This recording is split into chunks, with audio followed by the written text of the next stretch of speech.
In this tutorial, you're going to learn how to use the Cubase mixer. Once you've finished capturing and editing all of your audio and instrument tracks, you may need to use the Cubase mixer to balance levels, assign instruments to a position in the stereo sound field, make use of plugins and insert effects, set up and use send effects, shape EQ, and maybe use automation data to control changes to mixer settings throughout the duration of a piece of music. To open the mixer, you can either click on the Mixer button within the Project window toolbar, or you could go to the Devices menu and select Mixer. This will open the default Cubase mixer. In this example, you can see all of the channels are displayed, and I can use the scroll bar at the bottom of the screen to see the additional channels that are currently stored on the right-hand side. I have one fader for each track on the Project window, coupled with a main stereo out master fader. I can view the channels in a number of different ways. At the moment they're shown in wide mode, so all the channels are shown displaying all of the buttons and all of the other information. I can also use the All Targets Narrow button to make all of the channels into a slimline narrow view. This means I can see more channels within my Cubase project in the mixer. Alternatively, I can have a mixture of both. For example, on the stereo out channel, I can click the channel wide button, see that one in wide, do the same for the Effects 1 Roomworks channel fader. This flexibility allows you to create your own custom views of the Cubase mixer with a mixture of wide and narrow channels. On the left-hand side of the Cubase mixer is the Common panel. This allows you to select certain sorts of channels and views and filter out certain different types of channels from the mixer display.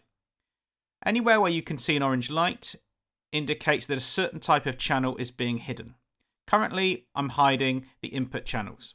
You can also hide audio channels, just now showing you 2 instrument channels and the effects channel fader. I can hide group channels, rewire channels, MIDI channels, instrument channels, effects channels, and output channels. Most of the time, when you're mixing a project that's already been recorded, you'll hide the input channels. The mixer also allows us to see a wider amount of information about each individual channel. The individual channel buttons display information that's being used within the specific audio or instrument channel settings window.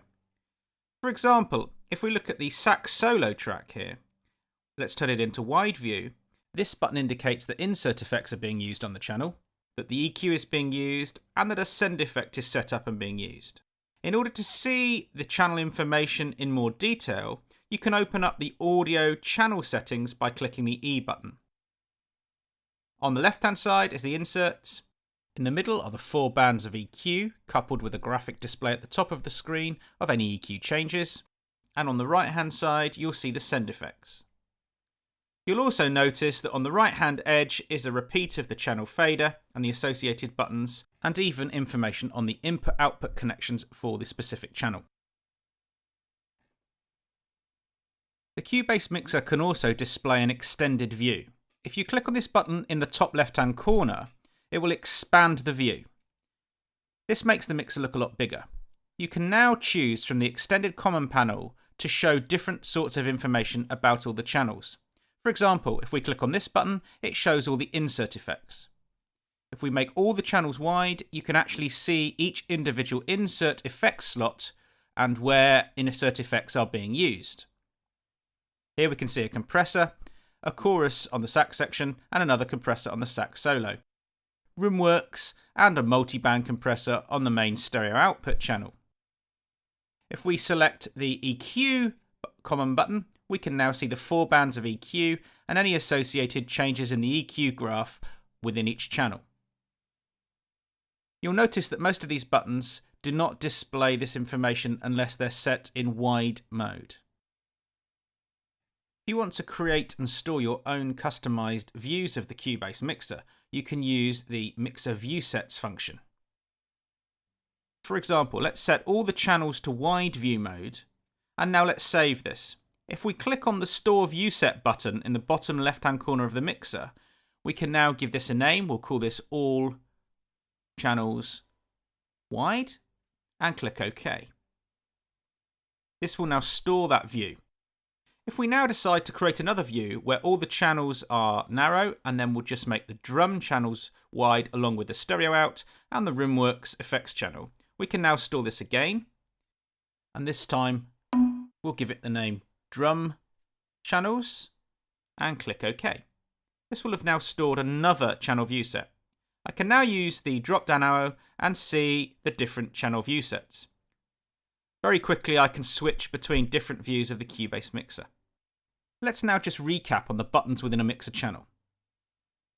We have the mute button, the solo button, the listen on Cubase 4, the read automation, write automation, edit audio channel settings, the insert state, the EQ state and the send state. We also have a monitor button and a record enable button. The channel fader controls the level or the volume, and the pan fader controls the position within the stereo field from left to right.